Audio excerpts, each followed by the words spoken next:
भारत पाकिस्तान बंटवारे के समय सिंध प्रांत से आए सिंधी बंधुओं को चेंबूर कैंप स्थित उन्हें जगह दी गई थी, मगर उन जगहों पर अब बिल्डर लॉबी की गिद्ध नजर लग गई है। इस इलाके की एसआरए योजना के तहत करने पर चेंबूर कैंप बैरेक्स एसआरए प्रकल्प का प्रचंड विरोध चेंबूर बैरेक्स बचाव संघर्ष समिति ने अब मोर्चा खोल दिया है। उनका मानना है कि उनके साथ नाइंसाफी हो रही है, इसे हम कदापि बर्दाश्त नहीं करेंगे। हल न निकलने पर जल्द आंदोलन की चेतावनी स्थानीय लोगों ने दी है। इसके अलावा सड़कों पर बड़े गड्ढों को लेकर मनपा प्रशासन के खिलाफ नागरिकों में आक्रोश व्याप्त है। चेंबूर में रह रहा हूँ, लेकिन ऐसी गंदी हालत कभी जिंदगी में नहीं देखी। म्यूनसिपालिटी वाले साले चोर है, चोर, ऐसा ही लगता है। ये साल जितना बेकार काम किया है खाली दिखावा है बस, और कुछ भी नहीं है। हाँ, थोड़ा बहुत डाला था डामर और छोटा सा कंकड़ डाला था, लेकिन वो तो एक ही बारिश में सब साफ हो गया। लेकिन पूरा रोड पब्लिक को इतनी तकलीफ हो रही है कि कभी जिंदगी में इतना तकलीफ नहीं हुआ है। और कोई भी रिक्शा इधर से आने को तैयारी नहीं रहती है, बोलता है नहीं भाई हमको मरने का नहीं है। नहीं तो मेरी खुद की वाइफ को कमर में झटका आ गया, एक हफ्ते से घर पे बैठी है। हाँ, तो ये मेहरबानी करके ये रास्ता बनवाओ, वरना छोड़ दो ये सीट। मॅडम, तुम्ही तर आता समोरच बघत असतील की काय अवस्था आहे या बॅरेकची। या बॅरेकमध्ये अवस्था एवढी खराब आहे की इनलेक्स हॉस्पिटलपासून इथं नॅशनल सर्वोदय शाळा आहे। पोरांना घ्यायला कुठला रिक्षावाला येत नाही। पेशंटला रुग्ण जे आहे त्यांना हॉस्पिटलला किंवा हॉस्पिटलवरून घरी घेऊन जाताना कुठला रिक्षावाला येत नाही आणि खूप गंभीर समस्या आहे। ह्याच्यात मी BMCला एक लेटर दिलेलं आहे मागच्या 1 महिन्यापूर्वी। फेसबुक आणि व्हॉट्सअपच्या माध्यमातून त्यांना संपर्क करण्याची हे केलेलं, पण त्या लोकांनी काय त्यावरती लक्ष दिलं नाही आहे अजून। स्थानिक नगरसेवक आमच्या कुठं गायब झाला आहे, माधव शिगवन। मला एकदम वाईट वाटतं बोलायचं, कारण आमचाच पक्षाचा नगरसेवक आहे तो, आणि आमचा पक्षाचा नगरसेवक असून तो पक्षाचा तर सोडा, ज्यांनी मतं केलं त्या लोकांसाठी त्यांनी काय केलं आहे। आम्ही येणाऱ्या नगरसेवकाच्या इलेक्शनमध्ये त्या व्यक्तीसाठी मतं कशी विचारायची आणि या लोकांसमोर कसं यायचं हे आम्हाला समजत नाही आहे। आम्ही मॅडम त्यांना 2-3 वेळानं पत्र दिलेलं आहे, त्यांच्या व्हॉट्सअपवरती मेसेज टाकलेला आहे, त्यांना टॅग केलेला आहे, ते दुर्लक्ष करत आहे मॅडम। आणि ह्या ज्या खड्ड्याचा मेन कारण आहे बिनकामाचा अंडरग्राऊंड सिवरेज लाईन टाकलेला आहे। आमच्याकडे आधी एक आहे लाईन, मग हा दुसरा लाईन टाकायची गरज नव्हती। मला असं वाटतं की येणाऱ्या भविष्यात या बिल्डर लोकांना मदत करण्यासाठी ज्या आम्हाला बॅरेक लोकांना ज्या SRAमध्ये खेचून घेतलेलं आहे त्याच्यासाठी हे टाकलं लाईन, आणि लाईन टाकल्यानंतर त्या लोकांनी कुठलाही रोडचं काम दुरुस्त करून दिला नाही आहे। आणि बिल्डर आणि निवडलेले नेते हे बसले कुठं बंगल्यात आणि बिल्डिंगमध्ये, आणि रहिवासी ज्यांनी मतं दिली त्यांना खूप त्रास झालेला आहे। यामुळे छोटे से बड़े हुए इधर, लेकिन अब ऐसा पोजीशन कभी नहीं देखा और कोई कुछ करने वाला नहीं है इधर। कितने साल से आप यहाँ पे रह रहे हैं और हम बचपन से आए हैं। फिर अभी ऐसी जो हालत हुई है वो पहले कभी ऐसा नहीं हुआ जो अभी हुआ है। क्या मांग करेंगे कि जल्द से जल्द बन जाए रोड। काय माहिती आहे का, आता हे खड्डे इतके भरपूर आहेत की साधे रिक्षावाले ह्या साईडला यायला मागत नाहीत, आणि आम्हाला बाहेर जायचं म्हणलं किंवा रिक्षा जरी बसलं ते हाडे सगळं तुटून जातात। ते आम्ही गदगद 1 ते 2 मुलांचे त्यांच्या हातांना सुद्धा लागलेले, आणि रिक्षावाले पहिलेच म्हणतात आम्ही काय करणार, त्यामुळे ते पण घाबरतात। ते आता ह्या महिला ज्या 60-65 वर्षाच्या आहेत, कोण आजारी पडलं तर त्यांना कसं बाहेर न्यायचं हा सुद्धा प्रॉब्लेम आहे, कारण रिक्षाच एवढा स्लो चालतोय तर त्या मोठ्या गाड्या काय चालणार, त्यामुळे मोठ्या गाड्या पण आतमध्ये येत नाहीत। आणि आता गणपतीचं आमचं आगमन होणार आहे, आमचे गणपती बाप्पा येणार आहेत, आता त्यांना सुद्धा आणायचं म्हटलं तर ते खूप आम्हाला समस्या आहे। हां, आणि ॲक्सिडेंट बाईकवाल्यांचे पण भरपूर ॲक्सिडेंटची इथं समस्या आहे। तर जरा एक खड्डे बुजवायचं कसं ते बघा, जरा खड्डे बुजले गेले पाहिजेत। कमीत कमी सणाला तरी आम्हाला सुखरूप बाहेर निघता आलं पाहिजे आणि आमचं सण चांगला साजरा झाला पाहिजे। Potholes have been an emerging issue altogether. So कभी कोई बीमार है, कभी कोई प्रेग्नेंट लेडीज़ है, ओल्ड एज पीपल है जिनके पीठ में दर्द है, पैरों में दर्द है, लोग गिर रहे हैं, पड़ रहे हैं, and no one is even bothered about it. You come over here for getting your votes. Section 143, 144, the ward 143 and 144 are the primary wards of your area. Only for election you come in over here and not taking care of the people is not at all right. It's a humble request to please come in over here, take care of the potholes as such. Thank you. देखिए, पहली बात तो मैं ये बोलना चाहता हूँ कि हम कैंप वाले बदनसीब है जो हमको इस प्रकार के लोक प्रतिनिधि मिले हैं जिनको हमने ही चुना है, वो चाहे नगर सेवक हो या आमदार हो या खासदार हो। हमारा बदनसीब है क्योंकि आप देख सकते हो कि खड्डे की अवस्था, खड्डा इनलेक्स हॉस्पिटल से लेके नेशनल सर्वोदय स्कूल तक, अगर कोई गर्भवती महिला रिक्शे में आएगी, बोलना नहीं चाहिए, उनके साथ कोई भी हादसा हो सकता है, या कोई टाका लगा के हॉस्पिटल से घर जाता हो उसका टाका खुल सकता है। इस प्रकार के खड्डे हैं बैरक के अंदर।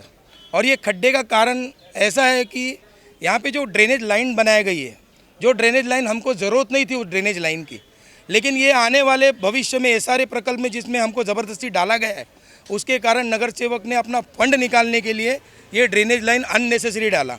और जो ड्रेनेज लाइन बनाने के बाद रोड का मरम्मत अच्छे से होना चाहिए था, वो हुआ नहीं। आप देख सकते हो यहाँ से लेके वहाँ तक रोड पे खड्डे नहीं है, खड्डे पे रोड है, मैं ये बोलना चाहता हूँ। और दूसरी बात ये है कि हमारे इस barrack, Chembur barrack, RC barrack हो या ओल्ड बैरक हो, ये ऐसा बैरक है जो इंडिया और पाकिस्तान की जब पार्टीशन हुई थी, जब पाकिस्तान से जो लोग आए थे, हमारे सिंधी भाई और पंजाबी भाई, ये जो लोग आए थे, इनको ये ज़मीन दी गई थी और कोई फुकट नहीं दी थी इनको कॉम्पनसेशन लैंड करके दिया था, जिसका इजी इंस्टॉलमेंट इनके पूर्वजों ने भरा है। आज ये चौथी पीढ़ी है। आज इस बैरक में जो घर खरीदता है, जो घर बेचता है, गवर्नमेंट को स्टैम्प ड्यूटी और रजिस्ट्रेशन का पेमेंट करता है, कोई झोपड़पट्टी वाला रजिस्ट्रेशन का पेमेंट करता नहीं है। उसके अलावा हमारे पास सनद की कॉपी है, असेसमेंट टैक्स भरते हैं, बल्कि भरपूर कुछ भरते। फिर भी हमारे तौर से चुने हुए नगर सेवक, आमदार और खासदार ने हमको अंधेरे में रखकर इसको बिल्डर के फ़ायदे के लिए एसआरए में कर दिया है, जिसका हम निषेध करते हैं। देखिए, गड्ढों के लिए तो 100% मुंबई महानगर पालिका को हम बोल सकते हैं, क्योंकि महानगर पालिका जो है, हम जैसे बैरक वासियों से टैक्स ली जाती है, सीवरेज, रोड, कचरा, ऐसे बहुत सारे टैक्स हम भरते। तो अगर रोड के खड्डे हैं तो बीएमसी ने इसको दुरुस्त करना चाहिए। साहब, ये पेपर का गट्टा देख रहे हैं आप, ये है पेपर का गट्टा। हम ऐसे कौन से विभाग को जाकर मिले नहीं हैं और हम ऐसे कौन से विभाग से बात नहीं किया है, ऐसा नहीं हो सकता, क्योंकि इसके अंदर पूरा डिपार्टमेंट के साथ में डिस्पैच, उनके रिप्लाई। लेकिन एक ही चीज़ है, जिनके भी पास जाता है वो हाथ ऊपर करता है, क्योंकि कोई इसकी जिम्मेदारी अपने कंधे पे लेने की ज़रूरत नहीं लेता है। आप कलेक्टर के पास जाओ, बोलता है झोपड़पट्टी में जाओ, बीएमसी में जाओ, बोलता है झोपड़पट्टी पुनर्वासन में जाओ, विकास मंत्री बोलता है झोपड़पट्टी पुनर्वासन में जाओ, हाउसिंग मिनिस्टर बोलता है झोपड़पट्टी पुनर्वासन में जाओ। सिर्फ एक दूसरे को ढकलते हैं हम लोगों को। हम बैरक वाले एक बॉल की तरह है, कोई वो कोर्ट से वो कोर्ट में ढकलता है, वो कोर्ट से ये कोर्ट में ढकल रहा है। मैं बोलता हूँ इसका पूरा जिम्मेदार है हमने चुने हुए आमदार, खासदार और नगर सेवक। इनके देखो 10 साल हो गया है, ये 2015 में गया है एसआरए में, चुन के उनको 10 साल हो गया। वही नगर सेवक बार बार चुना आ रहा है, वही आमदार बार बार चुन के आ रहा है, वही खासदार बार बार चुन के आ रहा है। क्या उनको पता नहीं कि हम एसआरए में चले गए? तो ये हमारे साथ अन्याय हुआ है साहब। देखिए, अभी नई सरकार को हाल फिलहाल 25 दिन हुई है और 25 दिन में मुझे लगता है कोई मंत्रिमंडल अभी तक विस्तार नहीं हुआ है। तो मंत्रिमंडल एक बार विस्तार हो जाए तो हम सोचते हैं कि हम इनसे बात करेंगे। लेकिन और एक चीज़ बोलना चाहता हूँ साहब, जिस तरह का बैरक रेफ्यूजी को दिया गया था, उसी तरह एमएस बिल्डिंग भी रेफ्यूजी को दिया गया था। तो रेफ्यूजी का दोनों भी लैंड है, एमएस बिल्डिंग भी और बैरक भी। तो हमारे साथ अन्याय क्यों? उनको एसआरए से बाहर निकाल दिया और हमको एसआरए में लटका के रखा है। इसमें क्या है मुझे समझ में नहीं आ रहा है। ये कोई बिल्डर का चाल है या कोई नेताओं का चाल है या किसका चाल है, हमको पता नहीं साहब। देखिए, हम बोलते हैं ना कि हम आखिरी सांस तक भूख हड़ताल करेंगे और धरना करेंगे और ज़रूरत पड़ने पे अगर कुछ अपने आप को करके लेना हो वो भी करेंगे हम। पहले तो मैं आपको क्लियर कर दूं कि हम पाकिस्तान से नहीं आए, हम हिंदुस्तान के थे।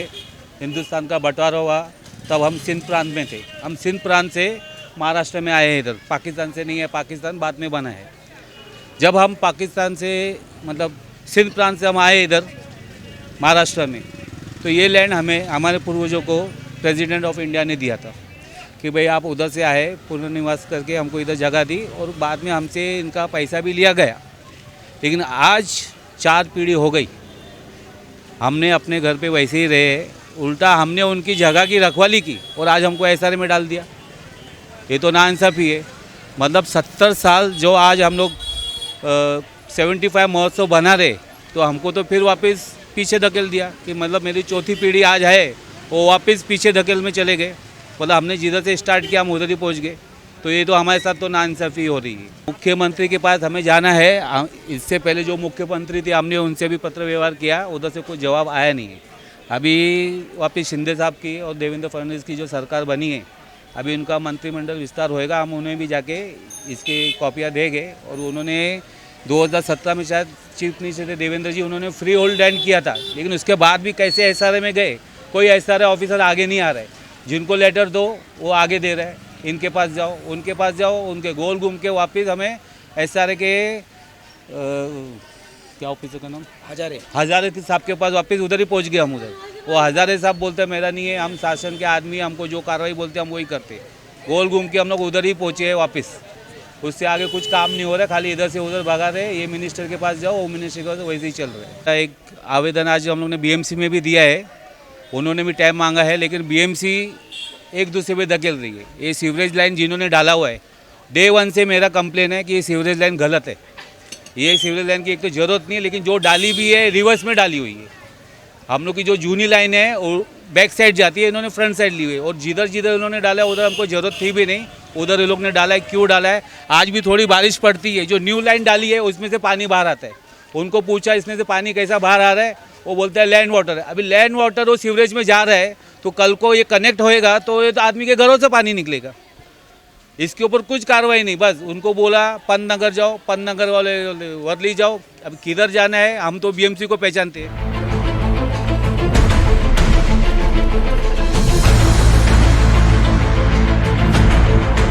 CEN न्यूज देश प्रदेश की ताजा तरीन खबरों के लिए CEN न्यूज को सब्सक्राइब करें और रहें पल पल की खबर से हर पल बाखबर।